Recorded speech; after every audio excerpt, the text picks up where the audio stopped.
Yan mga guys, gumawa na naman ako ng tinapay na binilog-bilog ko. Tapos yung palaman niya na cheese na curry.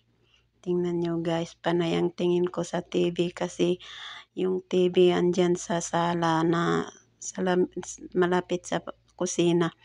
Kaya palagi ako tumitingin kasi maganda yung palabas.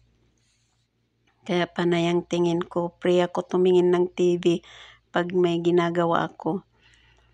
Ako na lang ang umaayaw kasi gusto ko pa mag-cellphone. Charot, mag-cellphone. Ayan mga guys. Ayan na siya.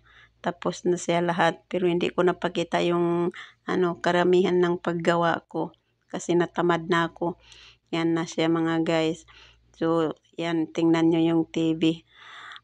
Dadalhin ko na siya doon sa oven. Yung oven pala, iniinit ko na muna para pagkatapos ko na maggawa ng tinapay, na lang, maglagay na lang ako kasi mainit na siya. Yan. So, hindi ko na pala napakita sa inyo ang pagkaluto, mga guys. So, hanggang dito na lang. Bye-bye.